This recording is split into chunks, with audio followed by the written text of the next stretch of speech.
What's going on, guys? JSGC 171 here, and things are getting going again for the Man City transfer update, so we'll crack on. Now first, this is going to end up being a rant. I know it, I've already been ranting about it for the last couple of days, so it's going to end up in a rant again.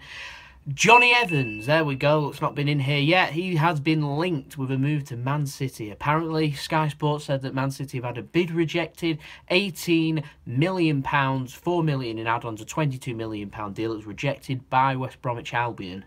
Okay, centre-backs. It shows that Man City are in the market for centre-backs. We got linked with Ben Gibson last week. Been linked with Jonny Evans this week. Had a bid rejected. There's a little bit more in there than first meets the eye. I thought it was just a rumour. Apparently, we actually are in for him. And Man City are apparently prepared to pay around £30 million for him. West Brom value him at £30 million and a little bit in add-ons as well. So the deal is possible to be agreed. Jonny Evans could be a Man City player. It's not going to be any time soon, within the next week or so, you wouldn't imagine, until a fee's agreed.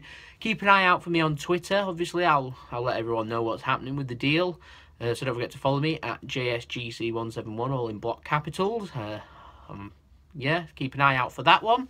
But in terms of the signing, I'm going to give my opinion on it, actually. Now, we've got a young lad, Toshin Adarabioyo at Man City. This is a bit controversial, but if Jonny Evans ends up coming, then he's obviously going to have to head out on loan. Now, he's homegrown, not just to an English or a British perspective, but also to Man City's academy. You need 4 players registered, so that's 4 for the Champions League, 4 academy-grown players and 8 British or British nationals, basically, or English players also in your squad. So 4, obviously, already including that with your homegrown players. Now, Adarabioyo fits into that bill perfectly. Do you think Man City will be doing all they can to keep him at the club and give him... Last season, they had him in the squad. However, they never played him, they never used him, and his career's kind of declined for him. He's not getting much football, so he should be given more football. Now, Man City want to play 3 at centre-back, sometimes 2, sometimes 3. Not a problem with that, so we do need a centre-back. However, I'm more than happy to use Adarabioyo and see how things go. And if, you know, get an injury to anyone, go to 2 at the back or use Adarabioyo as backup. Why not? Adarabioyo is a good passer of the ball. And he's a youngster that can only get better, in my opinion. There's no point in spending £30 million for a 4th-choice centre-back who's 29. 29, he's not young. And it's disappointing, really, that I feel like Man City want to hamper the progress of younger players so they can have players there ready to rock and roll and use, and it's getting frustrating. There's a line, and in my opinion, we've already got some good centre-backs already at Man City. I would love to see Adarabioyo given a chance. I don't see the point in signing Jonny Evans at all. I think he's a solid player. I think he's fabulous for West Brom, and he's one of them players that really suits a defensive formation, and he's really excelled, and he's become their captain. Life is great for Jonny Evans right now, getting linked with big moves as well. I'm sure he's delighted. But in terms of coming from a City perspective, I'm not really that happy with the signing. Nothing against Jonny Evans. I think he's a good player. I just don't think he'd suit Man City. I think he's hampering the progress of our younger players. And I feel like none of our younger players are going to ever get given a chance. They're just going to be loaned out, sold. Jonny Evans won't get played as many. He might get, what, 15, 20 games in this season, whereas with West Brom, he's going to be a starter in every single game. So, naturally, he's not going to get any better. We're paying top dollar, £30 million.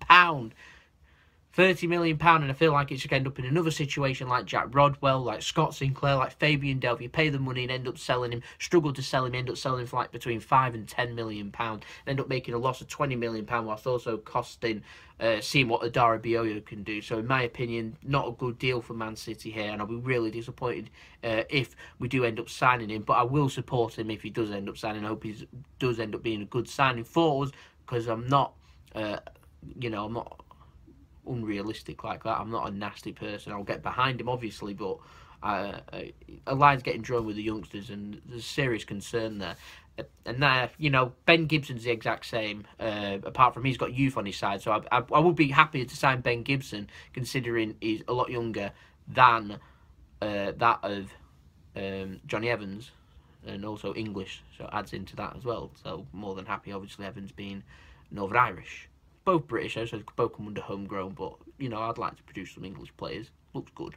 Now, that moves us on to the outs, because with the outs, There's another situation developing. Now, we talked about it last week with Patrick Roberts. I keep an eye on what Celtic fans have happened. I've seen a Celtic fan commenting on my videos as well. And they want him signed permanently. This is the question. We've got him on loan. The Celtic want him on loan. Man City want him to be loaned or sold permanently elsewhere. Now, Celtic want him on loan, and they're going to play hardball. They're going to wait till the end of the window. They're going to wait till deadline day. They're not going to care. Celtic last season prioritised their own players, naturally, because Patrick Roberts, they thought, wouldn't be returning to Celtic. So they used other players in his position, and he kind of got benched, and he's, went a little bit stagnant. However, overall, for his loan period that he was there for 2 seasons, absolutely fantastic. He's adored by all at Parkhead, and he's a fantastic player, okay?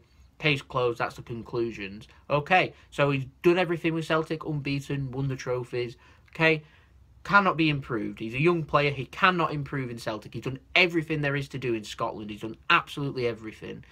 So to go on loan there again for another season, his value will not go up. I said that last week. I'll say it again. His value will not go up. So we'll have the exact same situation next season if they loan him for a season where we want someone to buy him permanently or loan him somewhere else. Now, because basically his contract runs down as well. Disappointing. So I'd love Patrick Roberts to be given a chance at Man City. He didn't get given a chance in pre-season, which says a lot, in my opinion. That tells me that he's not wanted at Man City. So they don't want him, sell him permanently. Celtic want him, sign him permanently.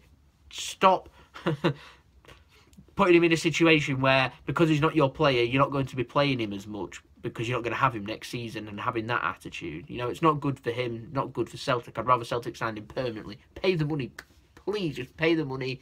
Then the situation, I think everything's sold and everyone's happy then. Everyone, Celtic, Man City, and Patrick Roberts, all 3 happy. Okay? But if it's just a loan, I just wouldn't send him out on loan. I'd rather keep him. I'd rather use him in the academy or have him around as an English quota and use him as backup, really. Particularly if someone like Nasri goes, it opens up a little bit of space, considering I don't think we're going to be signing an attacker this side of the window.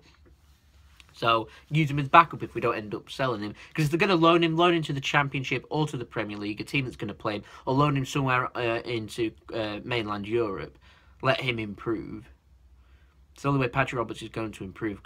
But I don't, I'm being brutal here, but I don't think he has a future at Man City. So I think whilst he's had 2 great seasons at Celtic, we should cash in now. Signed him for around 10 million plus 2 million in add-on, so a £12 million deal, and I'd value him again at around 10 to 12 million pounds. Celtic, I'm not sure, have 10 to 12 million pounds really to be able to spend that, but I'm sure there's more than enough Premier League sides / Championship sides who are paying a lot of money to be able to sign someone who's, really only, I think he's 20, he's only in his, if he's not in his 20s, he's certainly either an old teen or a young 20s, young player, scores goals, proven at Celtic, a good signing for Celtic, so certainly more than good enough for Championship level, and Championship fees are going through the roof. Certainly, in my opinion, he's good enough for lower Premier League, so I'd love him to have a loan there or a permanent transfer. Do something with him, please. I don't want his career to go down the pan, because he's just a fabulous young player. Whew, right. Other news, Brandon Barker, he's left, gone to Hibernian on loan for the season. We'll monitor his progress. He keeps getting bounced around on loan everywhere. So we'll see how he does in Scotland. Hopefully he'll be a success. He struggled in the Championship when he's added loan, moved to Rotherham a couple of seasons back. So we'll see how he gets along at Hibs. Wish Brandon Barker all the best. We'll see how he gets along. And I think that's it for the outgoings this week. So I'll have a look. We'll see what else we can find, see if there's anything else. So Man City have also signed this week from Austria Vienna a lad called Coyote. I don't know anything about him. He's a striker, that's all I know, and he's been loaned out to Girona. There's a surprise. Man City lost the match to Girona on Tuesday. Thought Girona actually played really well, so we'll see how they do for the season. Apparently they're going to be made part of the City footballing group very soon. Again, I did anything on that either on that front this week. So yeah, more signings, but it's like a minor signing. We might never see him in a Man City shirt. We'll have to see. But 20-year-old striker goes to Girona, so we'll see how he gets on for the season. Obviously, I don't think the deal for Alexis Sanchez is happening. PSG want him, I imagine. I'm not sure if they're going to or not. I imagine that rests upon if Draxler leaves, maybe. We'll have to see. but I don't think we'll be signing the attacker, so there's nothing really in terms of incomings there. Galatasaray are after Jason Denayer. They're also after Mangala as well. I think there's a few clubs after them, so I certainly expect them to leave. And last but not least, Willful Bony is apparently closing in on a move to Swansea. Swansea willing to pay around £10 to £12 million for him. Half the money, even less than half of what we paid for him. It's just, you know, terrible signing by Pellegrini. It didn't make sense at the time. Everyone could see that apart from him. Wasting money. You see what I mean? We're wasting money. Not good. Anyway, guys, we'll see you again next Friday. We're nearly at the end of the transfer window now. What have we got? We've got 2 Fridays and a Thursday will take us nicely up to deadline day. So we've got maybe 2 more transfer updates after this. And then we're going to have an overall summary, and we'll also do something on deadline day as well. So keep an eye out for that one. We've got a Premier League transfer update coming up hopefully in the next week as well. We'll crack on with that, and we'll finish up again with towards the end of the window with a League 2, League 1 and Championship and Premier League update again the week after, and then an overall summary to end it there. So there's still quite a few videos there. You know, lots of interesting things happening. The market's heating up again. It's getting towards the end. We are really getting there. I'm just going to end on one last note for the football. They're talking of moving the transfer market. They've got a discussion for it next month and a vote, apparently, to move it to the start of the season, the transfer market. In my opinion, that's a fabulous idea. I don't really see the point in the market being open now the season's started. It would be good if Europe got in on this as well, so teams are at ease. I think they should open up the market as soon as the season closes, rather than open it up in the middle of June / towards the end, and then deals get completed in July. I think they should just open it up a little window in May for when the season ends, or certainly when the last games, Champions League, after the Champions League final, open up the market. Then give teams a good 8-9 weeks then. That's more than enough time to sign 5-6 players for clubs if they wish. So I hope that does come in, actually. I'm in support of it, so we'll see what happens. Obviously, we'll have a discussion on that maybe next month if anything materialises. If not, then it didn't happen. There you go. So lots of things to look forward to, so don't forget to subscribe and keep an eye out for the videos. Don't forget to leave a big thumbs up if you like the video. So in JSGC 171, hope you'll have a nice day. Peace. Ciao for now.